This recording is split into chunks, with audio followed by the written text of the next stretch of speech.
Welcome to Believe in Clemson Football. I'm Will Vandervort. Thanks for joining us tonight. I am flying solo for the moment. Alex Dodd will be joining us in the next 15 minutes or so.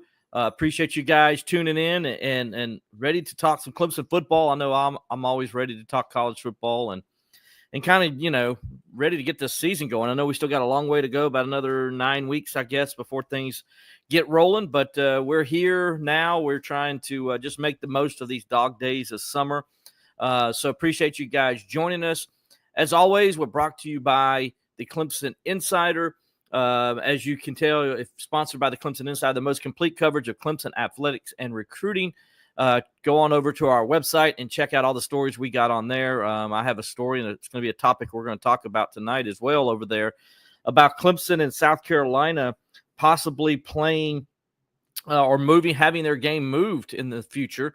Don't know when that's going to happen, but it might happen here in the future. So I want to talk about that a little bit tonight, and we're going to do that when Alex comes on.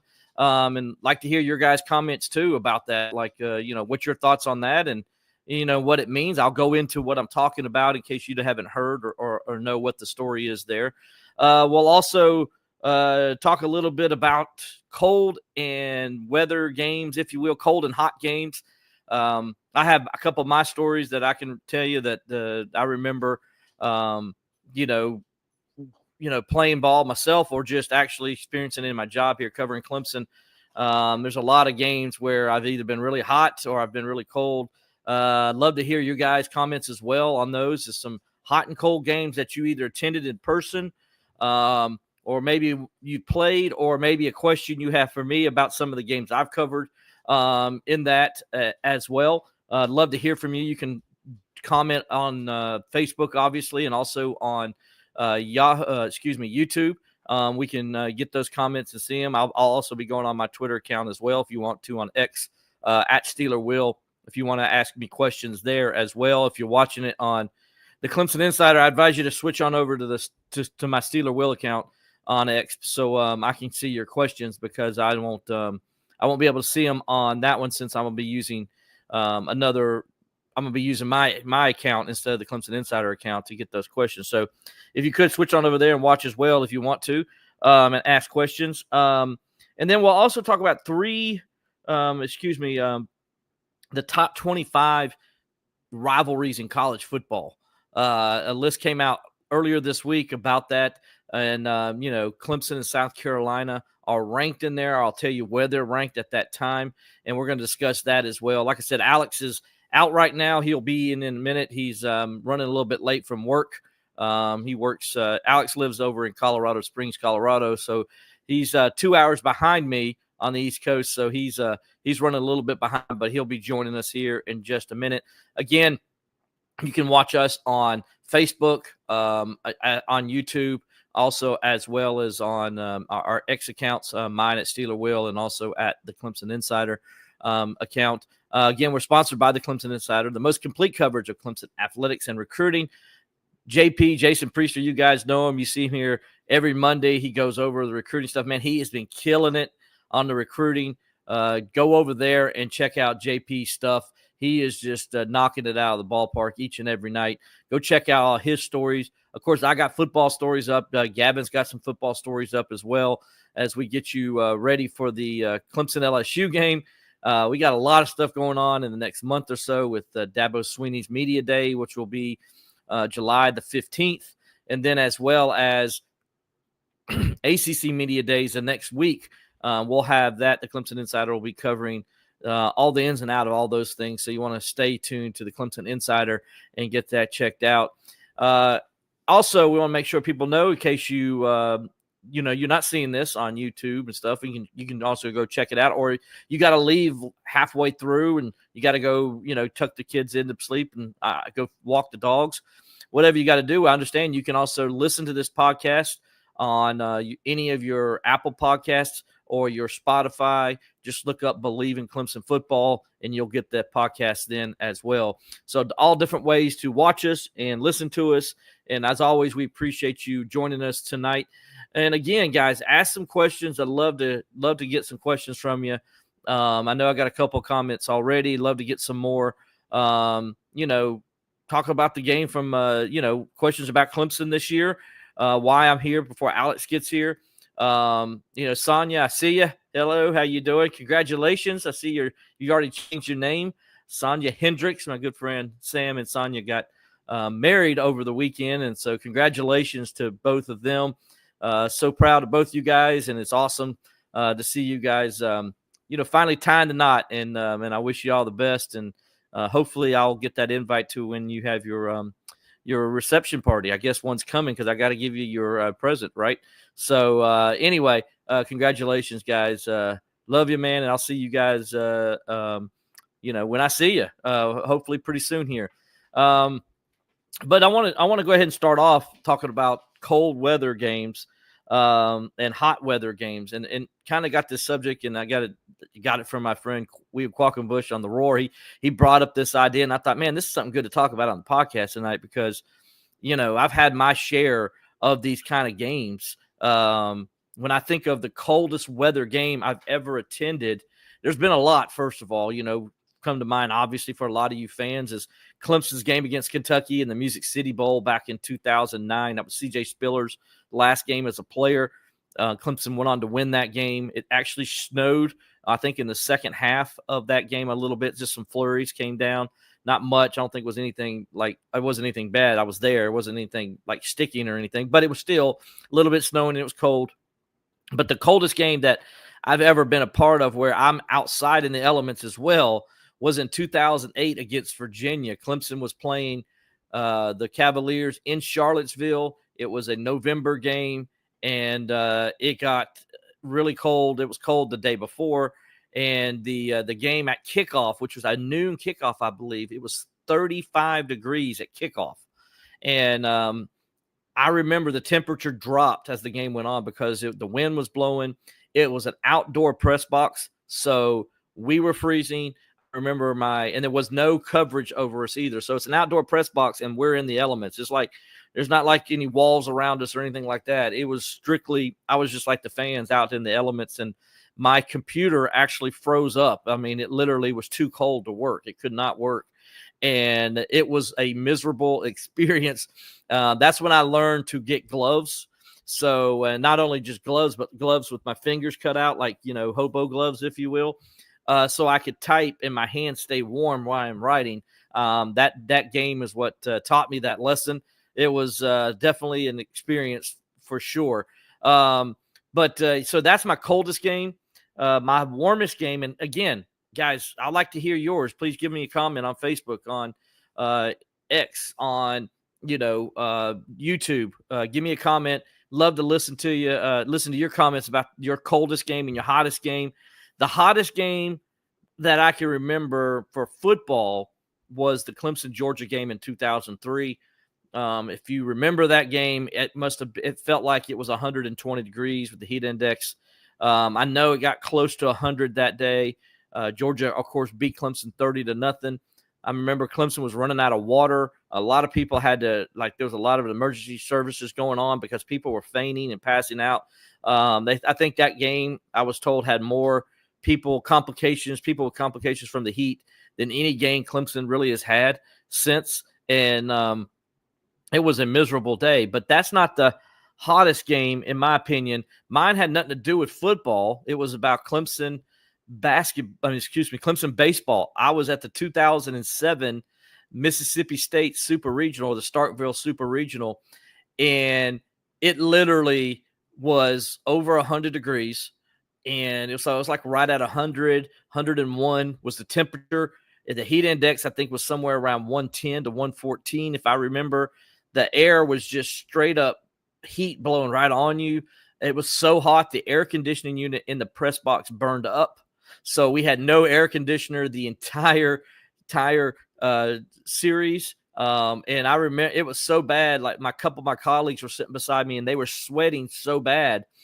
And I guess I was too, that it was actually, they were drenched in sweat and the floor was so wet around us. Like I was having to pick up the electrical cord to make sure we didn't get all electrocuted because there was so much sweat dripping off of us. I remember just being soaked and having to go change my clothes after the games and taking a long cold shower just to get cooled off.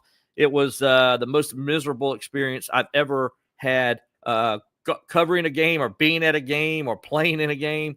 I mean, I played in games when I was younger that were a whole lot better than that. So love to get your thoughts on that as well. Like I said, Alex will be joining us here in just a few minutes. He said he'll be here around 8:45. So he's going to jump on, and he's got a couple of games he's talking about as well. Big John gets in and says the easiest, coldest was the New York Jets versus the Chiefs game in the Old Shea Stadium. Namath versus Lynn Dawson, December. Dang, that was cold. John, how cold was that? I wonder because, you're talking about it, Old Shea Stadium in New York. I bet you that was a cold game. And then to see Namath and Lynn Dawson going up against each other, man, what a awesome thing that had to be. And, that would be pretty cool to experience something like that. Let's see. Also, we got Jeff Bauer. He's saying that was I guess he's talking about the one of the games I was talking about. So yes, Jeff, those games were bad. Jeff was on the hill. Okay, I got you, Jeff. It didn't show up for me. I apologize. I was on the hill at Georgia that year, and it was miserable, terrible performance, and the heat was crazy hot. It was. My ex-wife went to that game, and she literally passed out. She was one of the people that had to be attended to in that game. I'll never forget how hot it was. It was miserable. And I've been to a lot of games at Death Valley in that time of the year, and I'm sure this year with LSU is probably going to be hot too. But I've never remembered one as bad as that. That was bad. And Jeff, thanks so much for bringing that to my attention. Let's see what else we got going on here. Let's see. We got Tiger Fan 24. Appreciate you helping out here, Tiger Fan 24. We played our conference championship game in high school, was at -3 at kickoff. I was also at the last AFC championship game of Brady's career and Mahomes' first in 2018, and it was at 0 degrees kickoff. Wow. Yes, that is how did you survive that? I could not handle that cold. I can handle heat. I mean, I can handle cold okay as well, but not that kind of cold. I mean, when you get down to like the 20s and 15 and the teens and stuff like that, that's too cold for me. And you're talking -3 at kickoff. I remember as a kid, if you guys remember the Cincinnati-San Diego AFC championship game, I wasn't at that game, obviously, but I was watching it on TV, and I remember how cold it was. And I believe it is recorded. Even the Ice Bowl between Dallas and Green Bay in 1967, I don't think was as cold. I think it was that Cincinnati game because the cold air was coming right off the lake there in Cincinnati, and it was the coldest ever, I believe, recorded for an NFL game that day. And I just remember how miserable the players looked, and San Diego just, knew they didn't have a chance. They were used to playing in that warm weather and all that. They just didn't really have a chance. And I remember that game and how miserable they were in that game. And it was a fun game to watch, and trying to think, John Grant, appreciate you, John. 2019 Texas A&M game, Clemson at Texas A&M. Yeah, that was a hot one too. I don't know if it was hot as Georgia, Clemson, but it was definitely a hot game. I remember Clemson was ready with all the water, not just for the fans and all, but they had extra more water in the media center than normally as well where we're at. And I just remember they, the people at Clemson take care of us so well. Got to give a shout out to Ross Taylor and Jeff Kalen and those guys, Callan. They always have us prep Brian Hennessy. They always have ice cream and water and stuff like that. So we're pretty taken care of at Clemson for the most part. The media is we don't get as hot as the fans do. Unfortunately, you guys, we're out in the weather. Don't get me wrong. It's an open press box too, but we're under a shelter. And so we got shade and they got fans blowing on us. And then, like I said, they got ice cream and water in there for us as well. So we're kind of like cooled off as we go through the ball game. Let's see what else we got. Shelby Goodwin. Thanks, Shelby. Appreciate you jumping in. Clemson at North Carolina State in the Valley in 2010 was the coldest I experienced. A great game that was. And if I'm not mistaken, that was Russell Wilson's last appearance in Death Valley. He was the quarterback for NC State. That next year he went on and played at Wisconsin. 14-13, I believe, was the final score of that game. And Clemson got a big win in that game. At that time, it allowed Clemson to get bowl eligible or be in position to be bowl eligible. That was not that would not have happened without that win. I believe that was a nationally ranked NC State team as well. I think they finished the year 9-3. So that was a really good NC State team. So with Shelby also asking about why hold on a second. My standby. Shelby's asking, I'm late to the party. Why could the NCAA move the Clemson-South Carolina game? We'll get into that in just a second when Alex gets here. I'll give you a little bit of that since Shelby asked, and I appreciate you asking. So what happened is the NCAA is looking into moving the season up 1 week.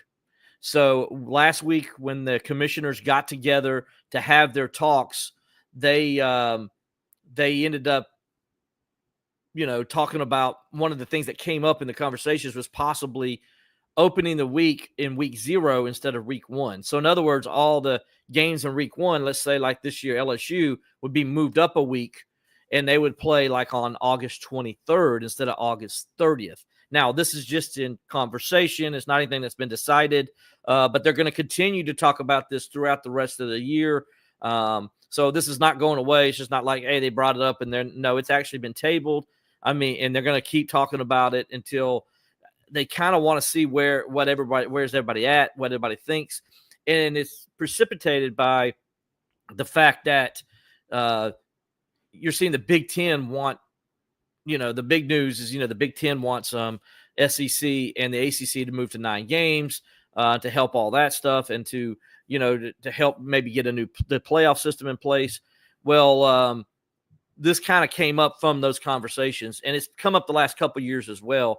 And so if they move everything up a week, okay, then that means Clemson-South Carolina game would move up a week as well. So that means they would play instead of at Thanksgiving, they play the week before Thanksgiving. And in case you're wondering, the last time Clemson and South Carolina played on Thanksgiving, the week before Thanksgiving was 2005.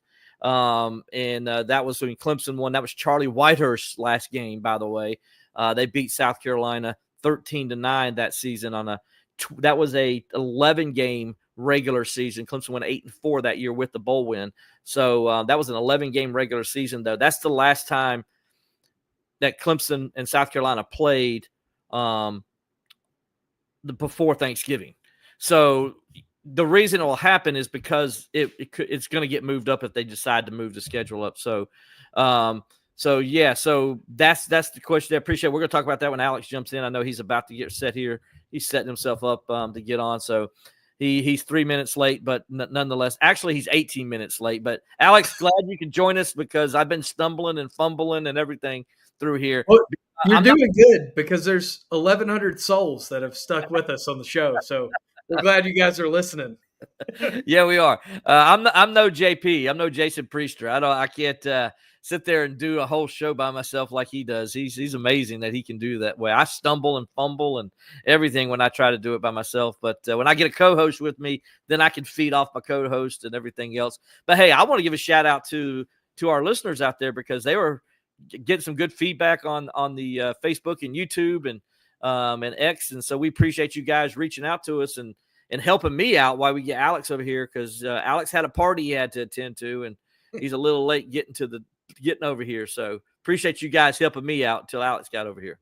Yeah, no, we really appreciate it when you guys give feedback. It makes our jobs a heck of a lot easier when you ask questions. And the other thing too is we want to answer questions for you. I mean, even if you're listening on the podcast feed, you can shoot Will a question on Twitter, or me a question on Twitter, whatever, and we can address it in the next show. But we want to talk about what you guys want us to talk about. We make a loose framework, but we like to go kind of off the cuff on here. Well, that's what we try to do, and we'll try to talk about something, and then we'll get off topic, as you guys know, and that's why you guys, I guess, come and watch us because we will tend to get off the cuff as we talk about things. Alex, we talked about South Carolina there, but that's because Shelby asked me the question. But we were talking about before that, the hottest and coldest games you can remember. I gave mine. Here, I'll give you mine too. Okay, mine was my coldest game was at Virginia in 2008.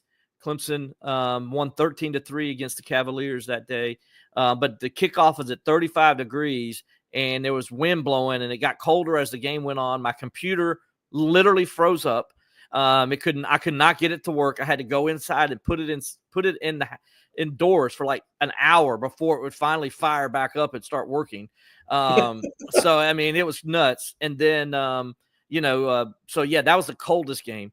And then the hottest game I ever attended was the 2007 Starkville Super Regional that Clemson played in, and it was literally 100 degrees at first pitch for both games, and the temperature with the heat index got up to like 110, 114. Kid you not.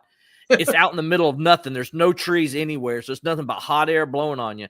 The air conditioners in the press box broke, so that it was so hot and it just broke over. They just blew up basically, and so we're sitting there with no air conditioning, and there's no air flowing through the press box, so we're just sweating. So that's the hottest and coldest I've ever been around. What say you on yours? So the coldest Clemson game that I've been to was that Boston College game in 2018. Okay. When Clemson went up there, was that late October? Or was it early November? Early November, yeah. November. Yeah, it was early November. That was the game. Everybody was talking about Trevor Lawrence couldn't handle the cold. Yeah, they were talking about Trevor Lawrence. He's not going to be able to throw the football. Nobody's going to be able to catch it. Christian Wilkins, I don't know what he's going to do. He's only from Boston. That was that game. And we went down on the field pregame. Me and you did, and the wind was whipping in there. Oh man, it was freezing cold. My jacket wasn't warm enough. I was wearing like a felt suit coat because I thought it would be warmer, and it wasn't. It wasn't any warmer. Thankfully, they have clam chowder up there in the press box, so that helped kind of. And you got my clam chowder because I don't like it. Yeah, I got 2 helpings of clam chowder in the press box, and that's probably the best clam chowder in the world in the Boston College press box. Everybody says that was the coldest Clemson game that I worked. The coldest football game I went to was when I was a sports writer in South Dakota. Some of you guys know that have been following here for a couple years. And I was out at a game, it's a playoff game in late October. It was snowing, the field was frozen, and it was like 11 degrees. Wow. I had gloves on my hands. I had, big coat on. And there's no press box because it's high school. Yeah, no press box. You're on the sideline. When you cover a high school football game, you're not in the press box. You're walking up and down the sidelines, and the only respite was the restroom that was probably like 40 degrees, which felt like summertime when you're out there at 11 degrees. So that was the coldest. It was at Phillip High School in South Dakota. And the Scotties won that day. They had a great game. Of course, this is the number one answer we're getting from most everybody. This 2013 opener for Georgia was pretty hot. I think it was mid-90s at kickoff. It was. The good news was that game was at night. Yeah. Now, it wasn't a good news if you were tailgating, but if you were tailgating, you're probably drinking beer and doing everything else, so you probably didn't even care about the heat at that point because of it being a night game. By the way, that's the only time Clemson has beat Georgia since 1990. I hate to bring that up to everybody, but that's the only time. 2013 in Death Valley. Georgia has won 8 of the last 9 against Clemson, dating back to the 1991 Clemson at Georgia game. Alex, in that game, Clemson's up 7-0, I believe. And I know this is before your time, buddy. But they're up 7-0. I'm watching the game at my friend's house. And Ronald Williams breaks off a huge run. I'm sure some of the people out there probably remember this. He breaks off. He's out in the clear. Looks like he's going to go walking in for an easy touchdown. Clemson's going to be up 2 scores. They're going to just roll over Georgia again. Guy comes up from behind him and strips the ball out around the 10-yard line. Georgia recovers, and they just go on to blow Clemson out that day. 27-12 was the final score. It wasn't that close.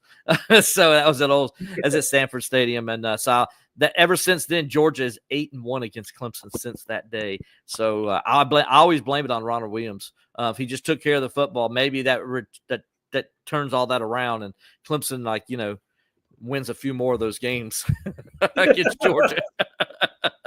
Yeah, there's some bad ones in that series that we don't like to talk about. No, there's not, and of course the game that's the most popular is obviously everybody's talking about 2003 Georgia game. I don't know if you remember that. You might have been too young to really remember it, but that game was literally like right around floating around 100 degrees. Heat index was probably around 110 range, I would imagine. Alex, it's the I've talked to Clemson officials. They like ran out of water at all the concession stands. Like they didn't have enough water. And so Clemson learned their lesson from that game to make sure they have too much water now, as opposed to, because they got to a point where it was so much water people are wanting and needing. It was a noon kickoff on ABC, and my wife was there, and my ex-wife was there. She passed out from the heat. Like literally was one of the people that passed out, and they said it was the most at that point, like people needing medical attention. I think it was like the most still to this day at Clemson for a ball game. People needing medical attention. I mean, people were passing out left and right, just getting heat exhaustion, man. It was bad. Yeah, the first Clemson game I can think of, which I'm a couple years younger than Will, the hottest Clemson game I can think of when I was a kid was probably that like 2006 Florida Atlantic game. And I like looked it up to make sure it was right. That was like an early September game, like first weekend of the season. I think it was like September 2nd. And the high temperature was mid-90s with like 80% humidity. And I just remember that game being unbearably hot as a little kid. There wasn't a cloud in the sky that day. Tigers took care of business, but that was a hot one. Who were they playing that day? What year was that? Florida Atlantic in 2006. Oh yeah, okay. Jacoby Ford to kick off on that game. Yeah, and that's also the game where the linebacker tore his ACL in the first half. Oh my goodness, he played for the Saints. Oh man, come on, Clemson linebacker. It wasn't like Quandon Christian. No, I wasn't Quandon Christian. No. If you're out there, so people help me out, remember it. My brain's not working right now. Usually it works pretty good. I'm like trying to look up the stats right now. It was one of the big players for the team. It was a starting linebacker, middle linebacker. He came back for his senior year. Stephon Anthony? No, it wasn't Stephon Anthony. That's too early. That's too. Yeah. Well, Stephon was a little bit later. I'm saying the game was too early. Yeah, the game was. Yeah. So let's see. Man, what is his name? Oh my gosh, we'll figure it out eventually. But yeah, that was the hottest Clemson game I've been to. The hottest I've probably ever been on a football field was my junior year of high school at Travelers Rest. We went and played a scrimmage at Liberty in like mid-August. It was a jamboree, so it started at like 3:30, and they have that turf field over there. And I just remember like understanding why people hate turf for the first time, because I was wearing cleats and it felt like my feet were on fire. It was so hot out there on the turf. So that's probably the hottest I've ever been on a football field, was at that game. Yeah. Keep them coming, people. If you got some, let's see, what's this? The game got pushed back from 7 to 8 for kickoff. Yeah. Okay. I guess talking about the Georgia game in 2013. Yeah. I don't remember that part, but I believe it, because it was hot that day. I mean, it was a steamy night in Death Valley. I mean, that's for sure. In terms of night games, that's probably one of the steamier night games that I can remember. What I remember most about that game, though, is Sammy Watkins on the second play of the game just giving Georgia a house call. Don't we all? Anthony Waters. Was it Anthony Waters? Anthony Waters. That was it. Yes. Was. Thank you so much, Jeff. Appreciate that. Yeah, Anthony Waters. Such a sad story, because he was really the heart and soul of that defense. And that was the first big blow that they had that year with injuries. And that team ended up going 8-5, but they were much better than 8-5. They had a huge injury bug on that team. A huge injury bug. Yeah, and so that was a team that I thought could be, that a lot of people thought could contend to maybe win the ACC championship that year. But injuries hit them at the wrong times, and that's the game. That's the season where, and I hate to bring up bad memories, but the South Carolina game they lost at the end of the year there, and went to the Music City Bowl, and Rob Spence forgot that he had James Davis and CJ Spiller in the backfield, just didn't even give him the ball. I think they had 6 combined carries in the game or something like You're that. bringing up like the worst memories of my childhood. I'm Right now. sorry, I man. mean, It just pops in my head. you know what the worst part of being 26 years old is that the first Clemson football season where I can remember everything that happened is that one. And it was just a season of heartbreak, man. It was the first Clemson-Carolina game I went to with my dad, and that was, makes me want to throw up at 26. And I remember that Music City Bowl, watching it on TV was a whopping 17 people in the stands and a cold day in Nashville as Clemson, didn't do anything on offense. Yep. Yeah, that was a tough year to be a Clemson fan, but hey, it could be worse. There's another fan base in the state that would love to be 8-5 every year. That's right. So, but that anyway, keep those coming. We'll stop as we're going through, but we'll get moving on here because I want to talk about a couple things we brought up earlier. Clemson, South Carolina, possibly Alex. I was telling the story reason why the NCAA, last week they had their commissioners meetings in Asheville, North Carolina. Clemson was, Clemson, the commissioners for the FBS during this meeting at one point talked about, again, as they have the last couple of years, possibility of moving week 1 up a week, which would start it around, like, let's say if they started it this year, that the LSU Clemson game would have been August 23rd instead of August 30th. Okay. Talk about hot games that you would see. August 23rd, Death Valley at noon would kill you. Yeah, so you still have a built-in 2 weeks, but this will give you a third bye week, basically. And the season everything moves up a week. So just, do the math. So that means this Clemson, South Carolina game would move up a week as well. So you're talking about a couple things that could happen there. And some of the coaches are for it. Some of them aren't, for obvious reasons. You talked about the weather. I think that's one reason. Some of it is, they already are losing part of their summer now. They don't, they'll end up losing another week. So there's a lot of things that they're kind of discussing on if they can pull this off. I know Qualk today was talking about his show. Like, he would love to see if they did this, play the FCS games in week 1. But Alex, me and you both know that's not going to happen because It's about what? It's about money. It's about money. So they're not going to get eyes on TV. You got to have some high profile games that first week of the season. That first week of the season, you got to. So that's not going to happen. I know Qualk loves that, but that's a pipe dream. That's not going to happen. And if they move it up, they're going to be playing Clemson LSU right off the bat, and then they'll figure out. And what you're going to see is you're going to see Clemson LSU in week 1, and then you may see Clemson Notre Dame in week 2. Kind of get because they want that Labor Day still, right? Because that's a whole weekend. So, but if they do that, though, that means the Clemson-Carolina game on the back end would be before Thanksgiving. The conference championship games would be played on Thanksgiving weekend. Then the college football playoffs would start instead of the 21st, like they did this past year and this year. They'll start around the 14th or 15th.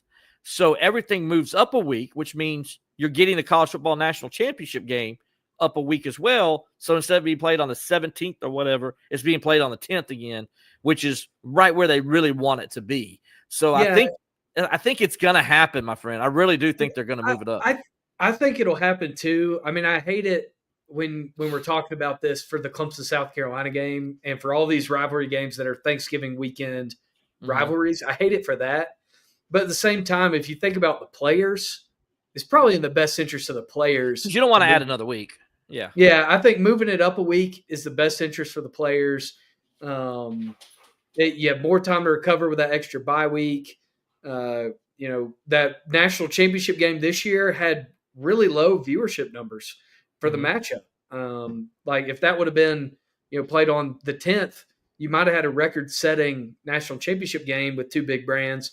But this year there were less eyes on the TV because who wants to watch it that late in the year? So I think it maybe could help with fatigue a little bit. People are always itching for the start of football season. You're not going to have a problem getting viewers week 1, no matter what weekend it is. But I think it's probably good to move it up. I mean, I hate it for the rivalry sense. I mean, that stinks to not be at Thanksgiving and talking crap to your relatives. But if we're thinking about what's best for college football, moving it up a week is probably the right decision. Now, I remember as a kid when the game was played before Thanksgiving, and you would actually get to talk smack at Thanksgiving. So, like, if you won the week before and all the family gets together, like my uncles and them come and they're all chicken fans. I would, as a kid, I would talk smack. I'd be like, we beat you again, and just, what's we that, should have Uncle Arnold? turkey instead of or should have had chicken instead of turkey this week or whatever. Yeah. I mean, I kind of loved it, and then when I got married, my ex-wife went to South Carolina. I'm sorry, I had to say that, but she did. And so when we got married, we would go on our anniversary trip the week of after the football season was over, and that was always after that week. So 9 times out of 10, I had bragging rights, as you would say, and I always used it. so she would be miserable for a whole week being around me because at some point I would bring up the game and the score. That is a great strategy to, on your anniversary week, be talking crap about a football game. I mean, that sounds like a winning strategy. It's a good way to get in the good graces of your wife. Happy wife, happy life. Maybe that's why she's my ex-wife. Anyway, but hey, I'm being me. But no, that was so. Yeah, I'm okay with it if they move it back. I really am. I mean, if they move it up, it's not going to bother me any. I don't think really. And when you think about it with the school, with the student bodies now, because that's always been an issue. Now it won't be an issue anymore. Like Clemson, South Carolina both teams will have their full student body there because they'll be there, a week before Thanksgiving. Yep. Instead of what we see now. There's a lot of reasons that, the football season for 99% of schools will line up with the semester calendar. So there's a lot of reasons why I think it would be good. Mm-hmm. It's going to be weird. I think it's probably more of a win than an if, right? In terms of when this happens. But, it's going to feel weird that first year when you get to that Thanksgiving week and you're like, what am I supposed to do? Watch the conference championship games. Yeah, you watch the conference championships. But you're used to having still be football.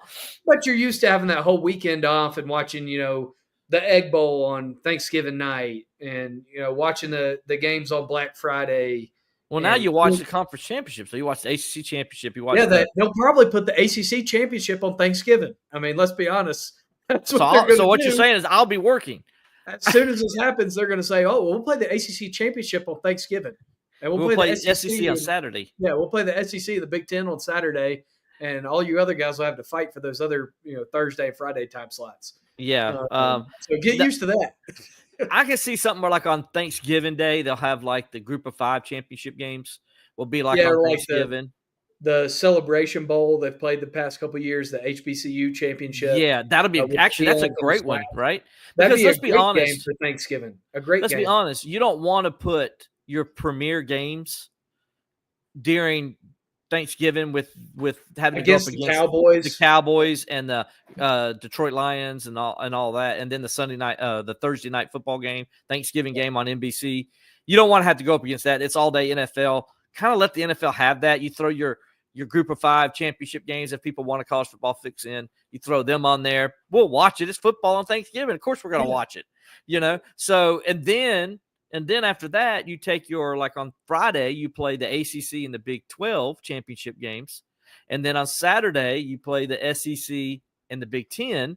And then on Sunday, you have your selection show. Kind of make it a whole weekend. I think it's kind of genius, to be honest with you.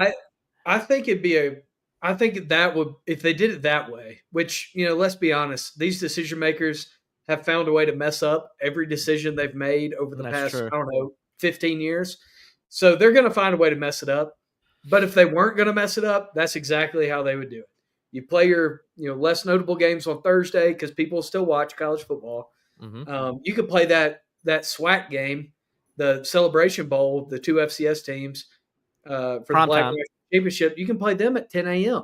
if you want. Okay. Okay. Play that game in Atlanta at 10 a.m. on Thursday. I think you can play it at primetime. Yeah, you could. You could play it at primetime. I think if people love watching it. I mean, I do. I watch it every year. So, like, it's a blast. Yeah. It's been fun to watch that game every year. But you can really, like you're saying, make this a whole weekend spectacle where instead of, previously there were a lot of Southern eyes that were like, I guess I'll watch, the Cowboys or whatever. Instead, those eyes will be watching college football because that's what they care about that weekend. Friday's a open book until the NFL, decides they want to take, every day of your calendar, which they're on their way to doing. Not Tuesday yet. Yeah. I can't wait for Wednesday night football. That's going to start in 2027. What are you talking about? It has started already. The Steelers played twice on Wednesday last year. Well, it's Christmas, right? It's Christmas. They played on Wednesday night. Yeah. So can't wait for that. Hey, you're waiting all day or all week for Wednesday night. That's what everybody thinks, right? That's what you think of the NFL. But you could really, like you're saying, turn it into a weekend spectacle of college football with that selection show. Play that selection show before the early window of NFL games on Sunday, and you got an hour selection show that you can run before that. And I think it'd be a really good thing for the game. And honestly, it's just the hot weather. Yeah, it's going to stink, but how much hotter is it 1 week earlier? Let's be honest.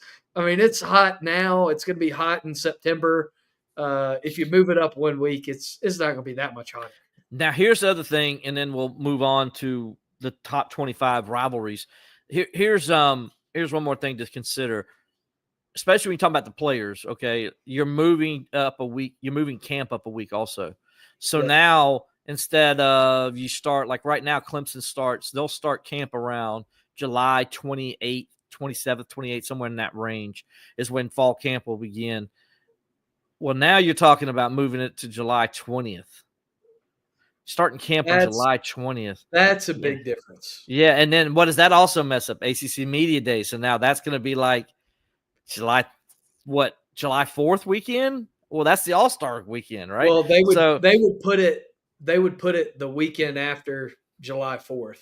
Like they would do it like that Thursday, Friday after. So then Dabo Swinney's media golf outing, or when's that going to be? It's going to be in June. Well, heaven forbid if Clemson goes to the College World Series, then you have no vacation at all the whole summer. So you're done. Really good for football. It's horrible for sports writers, is what you're saying. It's great for fans, great for football. Really bad for sports writers. That's what anybody in the sports business is not good for. Yeah, bad for athletic departments. Bad for athletic departments. Bad for sports writers. Bad for television. Bad for radio. Anything that's like that. Of course, I know you guys don't care about us. That's a fine. And God forbid you as a sports writer have to get in touch with somebody that works in the Clemson athletic department during that 1 week they have to take vacation because you're not going to get a hold of anybody. They're going to be in Aruba, Jamaica. Yeah. I remember when Clemson went to Omaha back in 6 and 10. And my ex-wife was not happy having to plan her vacation around Clemson baseball, whether they're going to be, going to make it to Omaha or not. And her vacation's on hold. And then when I get back, depending on how long they're there, there's only like 5 weeks left of the summer left. Well, now if you move at college football up a week, now you're talking about really less than 2 weeks because everything else starts, it's that whole, sorry for knocking my microphone. It's that whole, it starts like college football for us in our business. The season starts July 18th. This year, but July 15th when Dabo Swinney has his media day. That's going to be when football season starts for me. Okay, so imagine if you didn't get out of Omaha till, what was it this year, the 21st? The game was over, the national championship game? All right, the 21st, on June 21st. Alex, we're talking about the 22nd. It was the 22nd. We're talking about July 11th. That's 2 weeks. That's 2 weeks I would have for the start of the season. 2 weeks to get summer vacation in. 2 weeks. Well, yeah. I know nobody cares, but I just thought it's pretty funny. Think about Will, guys. When you think about how great it would be to have a shorter offseason, just in the back of your mind, think about Will and what this is going to mean for it. What's going to mean for the Believe in Clemson Football podcast? Because we'll only have 2 weeks off if that's the case too. So that's true. We won't be able to give you these midsummer issues like now where we just talk about whatever. We'll have to go straight into talking about depth chart. We won't even get to have a fun. What was the hottest and coldest Clemson game you ever went to episode? We're going to start right on the depth chart. Let's see. We'll we'll go straight from end of spring practice to fall depth chart. That's what's going to happen, guys. No fun episodes anymore. Oh man! Speaking of fun episodes, top 25 college football rivalries. So I'm going to tell you where Clemson and Carolina are ranked, but we'll start off though, Alex. And this article is about the Sporting News, by the way. Bill Bender, who does a great job with the Sporting News. If you haven't read his stuff, he does a great job. There's going to be a guy to rank the rivalries. I'm okay with Bill Bender being the guy. The guy knows his stuff. He's a fan of history, of college football history, if you will. So he takes the time, into it. And so I can tell he put some time into it to making sure these just wasn't like, he ran through it in 1 hour. You know what I'm saying? Yeah. Number 25, Iowa, Minnesota. Alex, I have no issue with that. One of the, oldest rivalries in the country. They play, again, another trophy game. And so they went, let's see, the Hawkeyes won 8 straight at one point, but now the last couple of years it's gotten tighter. And so I'm having no problem. It's an older series. Well, and they play for the Floyd of Rosedale. Yes, the Floyd of Rosedale. Mm-hmm. It's one of those kind of fun games that you think about during rivalry season, or maybe that you don't think about, and you turn it on, it just feels right. A lot of stuff in college football doesn't feel right now. You got Clemson playing Stanford. That doesn't feel right. But no, Iowa and Minnesota squaring off in a freezing cold stadium, that just feels right. Absolutely. By the way, if you got your thoughts on this, if you've seen it and you got your thoughts on what you think the best rivalries are in college football, let us know in the comments. We'd love to talk about it. Number 24 is the Civil War, Oregon versus Oregon State. This is a series that Oregon leads. Let's see. Oregon's won the last 2. Oregon's won 7 of the last 10 overall. Bill says this is an underrated rivalry. I kind of agree with him. I think it is too. I think, when you look at the disdain these two teams have for each other, I'd say it's I think it needs to actually be up further in the list, to be honest with you. Me too. I think it's a lot like Clemson-Carolina. 2 teams in the same state. Honestly, this was probably a lot more even than Clemson-South Carolina has been historically, if I were to guess, because both of those programs have had like such tremendous ups and downs over the years. But right. I think it's a great rivalry, and I'm going to call it the Civil War, and you can't tell me not to. I call it the Civil War. They said they're not going to call it that anymore, but I'm still calling it that. That's who's not going to call it that anymore? The people, who's saying they're not going to call it anymore? Probably people on a 4-letter network that like to be all. So, like the Civil War didn't happen, like we didn't have one in our country. I mean, or like that it has nothing to do with that at all. It has nothing to do with that. I don't know. Yeah, it's just a term for 2 people in the same place fighting. Yeah, stop being too sensitive, people. Will, you're getting some fan mail over here from David. He said it's Will Vanderpoot. That's Will Vanderpoot. Thanks, David. Appreciate it. Thanks, David. I guess I'm Doo-Doo, Alex Doo-Doo, and Will Vanderpoot on the podcast. So, there we go. Well, what would yours be? If mine's Poot, yours would be Doo-Doo. Doo-Doo. Okay, Alex Doo-Doo. Okay. Okay. Let's see. Going out, Georgia Tech is number 23. Listen, Alex, I lived in the state of Georgia, and I know last year's game was great. But nobody outside of Atlanta really cares about Georgia, and nobody in Atlanta cares about Georgia Tech. I mean, nobody cares about Georgia Tech outside of Atlanta or in Atlanta. I mean, the rivalry was great in 1933 when Georgia Tech was in the SEC. Yeah, I mean, come on. The name is cool, clean old fashioned hate. That's a pretty awesome name for a rivalry. But the only people that play at Georgia Tech, like Georgia Tech, like nobody is from the state of Georgia. I mean, I lived in Georgia 3 years, okay, and I met one Georgia Tech fan. I don't think I've ever met a Georgia Tech fan in my whole life. I've met people who went to Georgia Tech and they're Georgia fans. And I got barked at every day. Literally every day I got barked at. So I knew there were Georgia fans everywhere. So yeah, I think I don't even think this game rivalry should be ranked. It's one-sided. It's all Georgia. And, and Georgia's won 7 of the last 8. and then it's like, you know, I nobody. would, Georgia's got so many rivals. This is the least of their rivals. Does that make sense? yeah, I would. That's the other thing with some of these SEC rivalries is you get to a point where it's like, who is Florida? Like, who's Florida's rival? You know, it's like you got Florida, Georgia, you got Florida, Tennessee. Like, you get some of these schools that have 6 rivals, and it kind of waters down what's supposed to be the big game. That's kind of Exactly. what I feel like with Georgia, Georgia Tech. No, I'm with you. Number 22, Iowa, Iowa State. Yeah, I mean, I see it, you know, yeah, but Iowa, if you go and look at the history of the rivalry, Iowa's dominated this rivalry, Yeah. and it's not even close. And so, you know, does it need to be ranked? I mean, maybe there's another one out there. I don't know. Is Newberry Also, and PC on this list? I think it needs to be on this list. September rivalries don't really move the needle for me. Like, I'd rather have Furman Wofford, Well, that who used not to be a played along with September me at these rivalry. guys than It got moved. It got moved. It used to be at the end of the year. It got moved, and you know, your Clemson-Carolina game could one day get moved to September, which yeah. might not be bad. Actually, I think it would probably be pretty good still. But you know, that would be weird to everybody because I know everybody loves that game on where it is at the end of the season. But there's been talk of moving that game. They're going to play it. There's no doubt about that. They've already said they're going to play it. But there's talk that they could move this game. That game could be moved eventually one day. Number 20 on the list, Washington State. Excuse me. I skipped 21. The Paul Axe, is that right? The Paul what's the game? Paul Bunyan's axe. Paul Bunyan's axe game. Wisconsin, and Minnesota.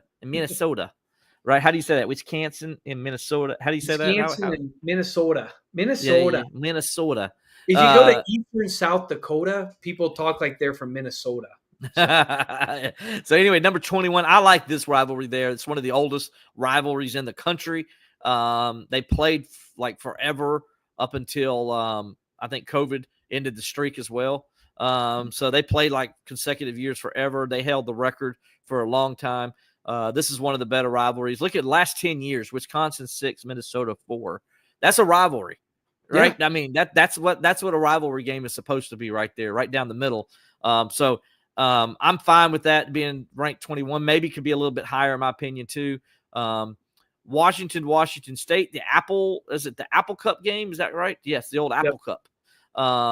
And that game is still continuing, and that's the good news, even though Washington has moved on to the Big Ten. Washington State last year, by the way, won that game 24-19.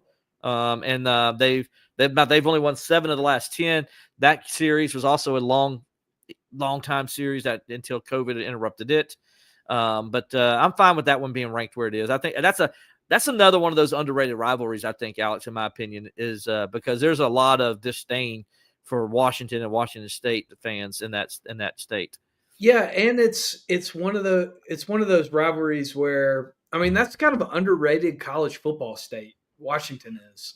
Mm-hmm. I mean, like Husky Stadium, Washington football fans, they show up, they're loud, they care. And Washington State, they've always kind of, carried themselves with a chip on their shoulders and care a lot about football too. So I feel like I agree with you. It's kind of an underrated rivalry. It's one that I look forward to. They have some crazy games. I mean, those like Mike Leach games when he was at Washington State, and it was like 64 to 62 or whatever. A brand of football that I never want my team to be playing with, but I love watching other teams play with. So that's always been one that's been fun for me too. Number 19, I call it the Pretty Boy rivalry. It's Southern Cal and UCLA. I agree 100%. Move it back on the list. Yes. Move it to like 27. Because who cares? Who cares about this rivalry outside of Los Angeles? And I don't even think the people in Los Angeles don't care. I mean, neither fan base shows up. USC could be 12-0 playing at home, and they still have 20,000 open seats. I mean, nobody cares. Yeah, I agree 100%. One of the more underrated rivalries, Kentucky and Louisville. This is a very young rivalry. They haven't been playing that long. As far as when you look at like Clemson-South Carolina and Auburn, Alabama, and all that. So it's a very young rivalry, but it's definitely moving up. The last 10 years, Kentucky's won 6, Louisville's won 3. Last year, Louisville dominated the game 41-14. But this one just gets better with each year, I think. And both these programs are known for what, Alex? Basketball. But this game, the football game, and here's the thing, Louisville is not – their football fans are not as passionate. Kentucky football fans are passionate. That's what people don't understand. Like, people in Kentucky, they care about football in Kentucky more than people realize as far as the Kentucky Wildcats go. Louisville, they're not. They're sort of like they're fair weather fans when it comes to football. But because Louisville's put some pretty good teams together the last 10 years or so, it's made this rivalry better. And so, I like it. I think it's good right there at 18 where he's got it at. But I think it's a little bit of an underrated rivalry because generally the games are really tight, and generally, there's some excitement and there's some hatred there for the two areas. So if you ever been to Louisville, either been to Lexington or to Louisville, you understand what I'm talking about, right, Alex? I mean, me and you both have. Yeah, 100%. And you talk about like how Kentucky fans care more about football than you would think they do, just based off historical success. This is what I say. So at Louisville, they probably average attendance lower than what the Yum Center, their basketball arena, can seat. Mm-hmm. At Kentucky, they average more for football attendance than Rupp Arena holds. Correct. So they still have more people who are showing up for their football games than basketball games. Obviously, architectural constraints and all that, I get it. But their fans are very passionate about football. They want to win. They want to be successful. Man, they've tried to run Stoops out of town 27 times, and he's had some of the best years in the history of their program.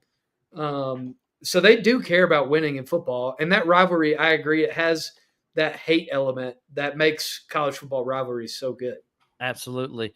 Number 17, and I know this is like basically based off the last few years is how he's ranking these rivalry games. But come on, Florida State Miami's got to be higher than this. I mean, lower. Yeah, that's horrible. This is too high for number 17. Horrible. Yeah. I mean, I understand, but I mean, and the thing is, it's not like either team's been dominating it. Look at it last 10 years, Alex. It's 5-5. Yeah. That's a rivalry. I know the teams haven't been that great like they were back in the day when it was the best rivalry in college football. But, I mean, it still deserves to be higher because Miami hates Florida State. Florida State hates Miami. And it goes back to those great games in the 80s between the two programs with Bobby Bowden. And then you picked the coach that coached at Miami, right? Because they had so many great ones, but they went on to, go to the NFL after a few years. So anyway, that's number 15. Number 16 is Auburn, Georgia. A little surprised this one is where it's at. How are these two at 16 and 17? I just don't. I don't get it either. Yeah, I don't get it either. I think both of these deserve to be in the top 10. Makes me wonder what we're going to find in the top 10. Second oldest rivalry. They've been playing football almost as long as Furman and Wofford have.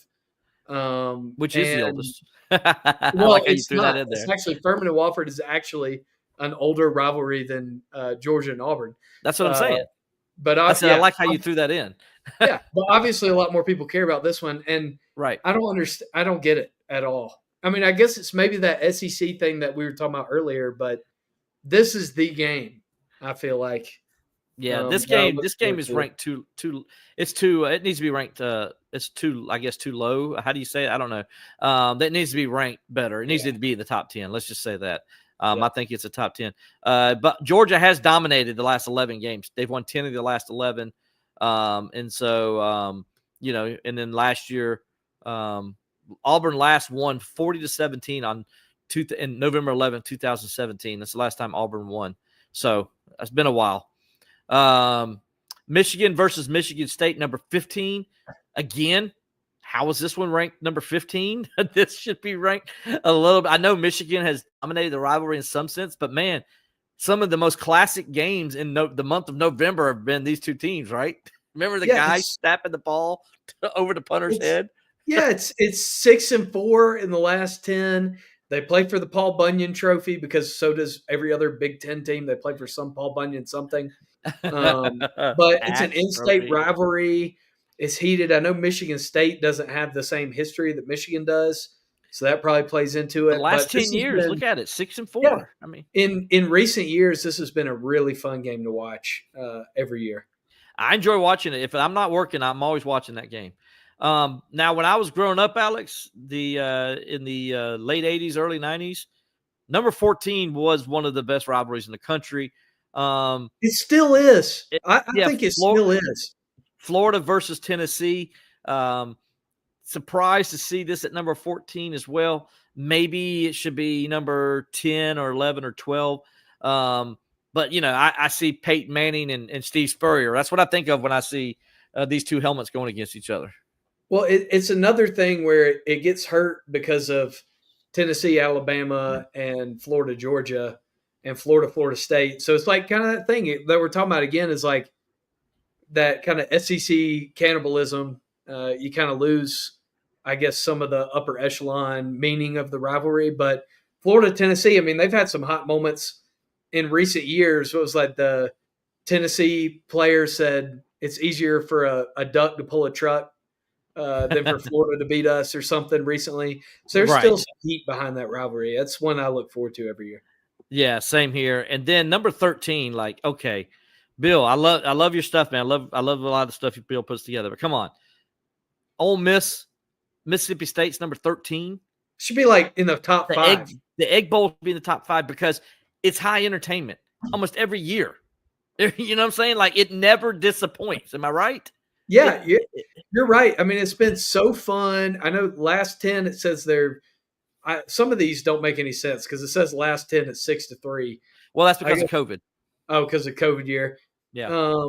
But I mean, this is one that's fun every year. It brings energy. A lot like Clemson, Carolina. It's a state that doesn't have anything else, sports wise. There's no pro team. There's no, anything like that. It's just these two schools, and it's pure hatred. The players get it. The coaches get it. The fans get it. And it's one player that being like a dog. I mean, it's got it Elijah all. Moore. Yes. Yeah.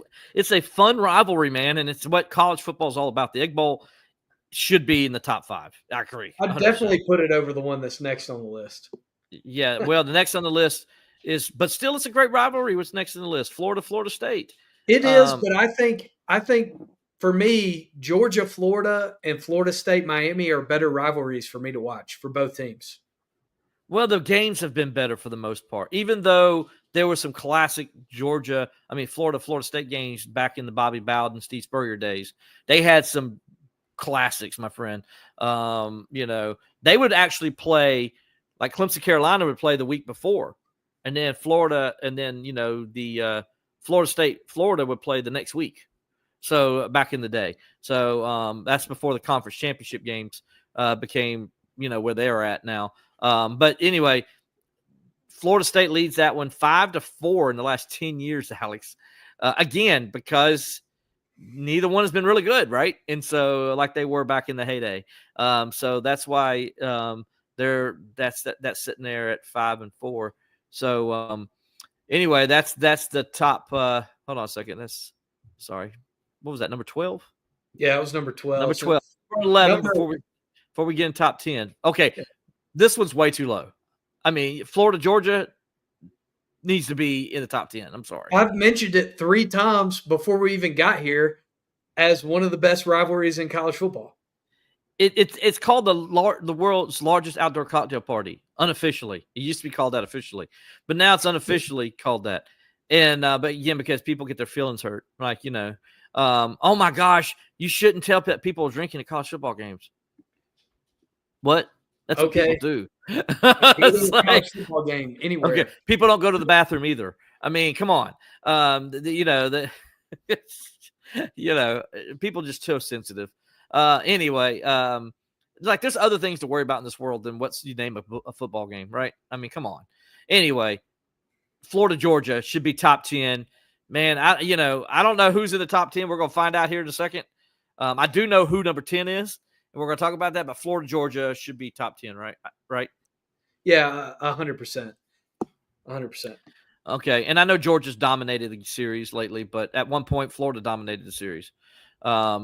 Anyway, here we go. Number 10, Clemson, South Carolina is the number 10. And here's what Bill Bender said. Last year, of course, the Gamecocks, number 15, beat Clemson, number 12, 17-14. The last 10 years, Clemson has won 7 of the 9 matchups. Clemson, of course, has won 8 of 10 overall. Since 2015, they've been ranked twice, and I guess they're 1-1. Or they're talking about maybe South Carolina. I don't know where South Carolina was ranked in 2022. Maybe that's the game they're talking about. The game. Oh, it does say that the Gamecocks have won both ranked matchups in the last 10 seasons, but Clemson has won other 7 meetings. Shane Beamer has spiced the series up, where the road team has won each of the last 5 meetings, and there's a hint of pressure on Dabo Swinney to retake the Palmetto State. When the rivalry is hot, it's as good as any in college football. Don't disagree with that.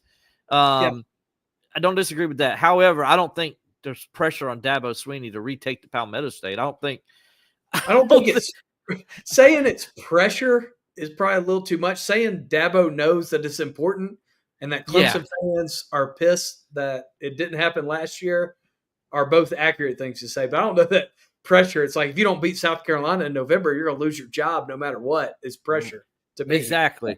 Yeah, I just don't agree. And I want to know what you guys think, because the next game after this is surprised that this game's ahead of Clemson-South Carolina. Okay. Surprised it's ahead of Florida, Georgia. Surprised it's ahead of Miami, Florida State. I'm surprised it's ahead of 11 of the games behind it. And listen, it's a good rivalry. I've seen it. I've watched it every year since I was a kid. I get it. But BYU and Utah should not be ranked as a top 10 rivalry in college football, because nobody outside the state of Utah cares about it. Yeah. Am I right? I mean, it's maybe like nobody cares about Clemson, South Carolina either, but still, I don't know. I just don't think it's fun to watch at 10 o'clock at night on a Saturday, but it's not a top 10. And I don't think the one after it's ahead of Clemson, Carolina either, personally. I know like historically it is, but I think, I don't think it should be. And I'll tell you why in a second. Right. Yeah. I was just a little surprised to see that one ranked, and we'll try to get through here, because I know we're running long now. Let's see. So number 8, Texas A&M. Okay. If you don't play a rivalry for a decade because you don't care enough to save it, it's not top 10. Yeah, I agree. Yep. Yeah, you couldn't say. I think it's not even top 25. Yeah. Like, it shouldn't even be ranked. Yeah, it was. It was a top 10 rivalry, and then you killed it and didn't care enough to keep it. Right. So, neither team cared enough to keep it. If you don't care to keep it, Clemson and South Carolina, both athletic departments have made it clear. Both coaches have made it clear. Every player on the roster would make it clear that game should be played no matter what. If college football says that you had to only play these games, they played as an exhibition. No, you're right. 100%. I'm 100% with you. Playing once in 10 years, give me a break. It's not a top 10 rivalry. It's not a top 25 rivalry. To me, for them to even be top 25, they got to play like 25 straight years. Hey, Washington and Washington State figured out a way to play. Oregon and Oregon State figured out a way to play. If you care about your rivalry, you play your rivalry game. That's right. And John Grant, I agree with you here too. Oklahoma's the rival. Let's call it what it is, not A&M. That's exactly right. Let's call it what it is. Alabama, and it's definitely not top. It's not top 25. I'm sorry. It shouldn't even be top 10. Definitely, it shouldn't be top 25, and it definitely shouldn't be top 10. Number 7, Alabama, Tennessee. Yeah, I'm fine with this being number 7, because Alabama hates Tennessee and Tennessee hates Alabama. Yep. And so I'm fine with it. I like where it is, and it still hasn't been very competitive, as we know, but there's so much disdain between the fan bases. To me, that's a true rivalry. I always look at hate, whether it's a rivalry or not. Now, this one's number 6. This one has no hate because nobody cares about one of the teams. In 1940, this was a great rivalry. In maybe the 1980s, this was a great rivalry. Maybe early 2000s, this was a great rivalry. But in the last 2 decades, nobody cares about this game. They don't. Southern Cal, like you said, they haven't been good forever. And then Notre Dame has a huge fan base, but Southern Cal, like, nobody cares about Southern Cal in Los Angeles. And there's no juice. Like, there's no juice. I give you that. For maybe we won't, because of its historic because of the historic value of the rivalry, maybe it should be in the top 25, but it should not be in the top 10. Yeah, I mean, if it was the top 10 rivalries of yesteryear, then I'd put it in there. But, I mean, who cares? I mean, it's like nobody cares about the game anymore. I know Notre Dame cares about it. The players care about it. But USC doesn't have any fans. Nobody cares about USC football. No, they don't. Now, I'm interested to see here because I'm interested to see what happens later on this list. But Alabama, LSU, I'm fine with this being a top 10 rivalry. I don't think it's top 5, which is ranked number 5 right now. They've had some classic games. They've played for national championships. I get it. LSU hates Alabama. Alabama hates LSU. I get it. But we know who Alabama's main rival is, right? And we know who their second rival is, and it's not LSU. It's Tennessee. It's not LSU. Right. And we also know who LSU's main rival is, right? So it is in Alabama. In my opinion, it's not Alabama. And we're going to find out if it's on this list, because if it's not, I'm going to be very upset. So we're going to find out in a little bit. But number 5, I think that's a little too high. I think that one should be like number 10 or so. But I'm okay with it being a top 10. Okay, why in the world is this number 4? Army, Navy. This is number 1. Yeah. What are we doing? Yeah, you have to put this number 1. What are we doing here? This is America. I thought you were about to say this shouldn't be on here, and I was about to say the same thing to you. This is America. Like, you put this at number 1 because we live in America. Tell one person who doesn't watch this game. We live in America. Only one of these games did the president go to and do the coin toss. What did the president say today? That's how I respond to this. What are you guys doing? What are you doing, Bill? Army, Navy's number 1. It's not for debate. Army, Navy is number 1. It is the premier rivalry in college football. And he tells you why. Yeah, he tells you. In the sentence, the pageantry with the Army-Navy game is unmatched, and 7 of the last 10 have been decided by 7 points or less. How does that not make it number 1? In the last 10 years, Army 6, Navy 4.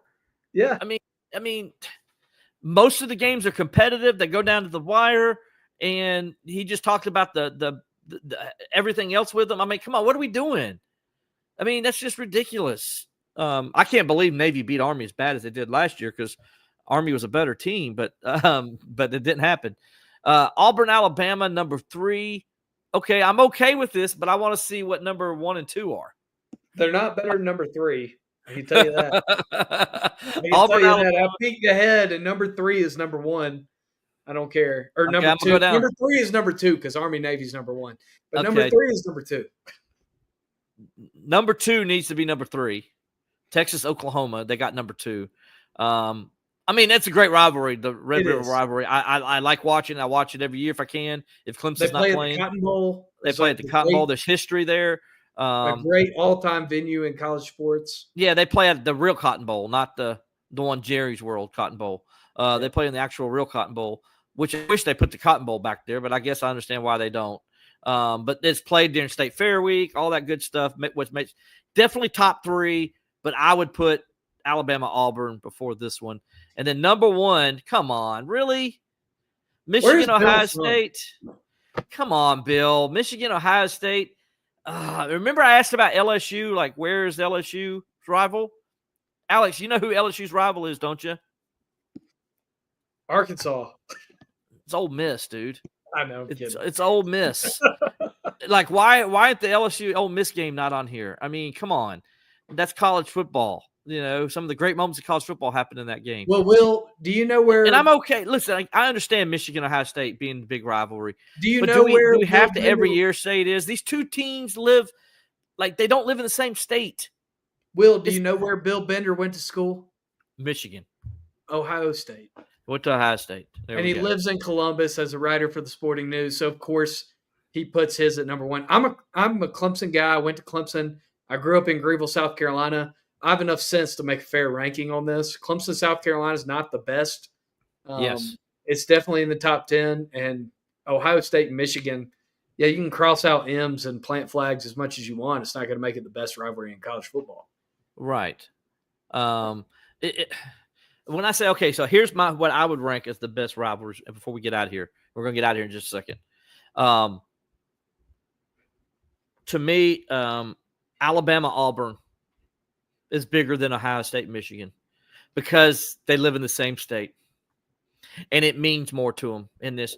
Ohio State fans, when they go to Michigan and the game's over, they go back to Ohio State. Michigan fans stay in Michigan. They're not next door neighbors. They don't go to work with each other. They're not at the water coolers going off each other. I'm sorry. That to me needs to be considered when you talk about rivals. Like what makes it like Clemson-South Carolina? It ruins your whole year if your team loses. Your damn neighbor or your wife is a Gamecock grad. I mean, you know what I'm saying? Like when I was a kid and Clemson lost that miserable stretch that we don't want to talk about, that 5 in a row, I thought that my life was going to end because it was unbearable because every kid I saw at school was suddenly a Gamecock fan. And everybody's talking smack to you, and you wear your shirt, and you feel like you got to hang your head because somebody's talking trash to you. And you don't have to do that in Ohio State and Michigan. No. I mean, only during that one game you have to. And then maybe you hear it when somebody says something on a radio show or something. That's it. Whoopie-doo. Auburn, Georgia should be ahead of them. Why? Yeah. Because Auburn, do you know where Auburn's located? Not very far from the state of Georgia. It's basically in Georgia. It's basically in Georgia. Clemson, Georgia. Though they don't play every year, in my opinion, it's a harder rivalry and a stronger rivalry than Michigan, Ohio State. Why? Because they're 73 miles apart, Clemson and Georgia are. And that's a whole other story for another whole day. I still resent the old ball star coach for that streak. Yeah, I think we all do. But you know what? It was kind of good for the rivalry, though, now when you look back at it, because without that, Dabo and him don't go after each other, all those things that came from it. So I'm okay with the old ball coach. Not that he won the games, but he did bring some flavor to the rivalry that it needed at that time. But, so I look at Ole Miss, Mississippi State, Oregon State, Florida State. What's the one thing? Clemson, South Carolina. What's the one? Georgia Tech even. What's the one thing I got in common when I'm naming all these rivalries? In-state. You went to high school with these guys. Like, the players know each other. Like, there's so many layers to it. Michigan State should be a better rivalry than Ohio State. It's not. It's not, but it should be. Because we all got to be punished because Ohio State is the only big school in its state. Yeah. I mean, am I right? I mean, so we're all punished in college football fans because of that. So we all got to hear Michigan, Ohio State just because. I mean, I'm sorry, Ohio, that, you overtook the whole state and nobody loves anybody else except you. We're sorry. You should just go fall back and go to your little horseshoe. And let's watch Ohio State, but they're too scared to play the Bobcats. Let's call it what it is. Yeah, they're too scared to play the Bobcats. Oh, you're out there, Bart Boatwright. Yeah, I mean, come on, man. Michigan, Ohio State is a good rivalry. Don't get me wrong. Is it the best rivalry in the country? No, because when you don't have that hate of in-state hate where your school caused that other school to almost not exist, such as Clemson, South Carolina, such as Auburn, Georgia, such as Auburn, Alabama, that kind of hate, when that stuff happens, when you have riots or maybe there's almost, excuse me, I'm sorry, I'm going to offend somebody here, a civil war that happens in the middle of the state because another team had a poster of a chicken strangling a tiger or whatever, or riding on the back of a tiger, and that made people so mad. People who pull out muskets and go up to a frat house. I mean, come on, give me a break. That's a rivalry. Just because you call that team up north does not make it a rivalry. So anyway, that's my fair share of this. I get passionate about it. South Carolina, Clemson do deserve to be in the top 10. A couple of the teams that were in the top 10 don't deserve to be in the top 10. A couple of teams that are in the top 25 don't. But again, probably the most off the mark one of those was Texas and Texas A&M. Yeah. Alex, you said it best. If you don't play, if neither one of you thought it was important to keep playing, then you're not a rivalry. Yep.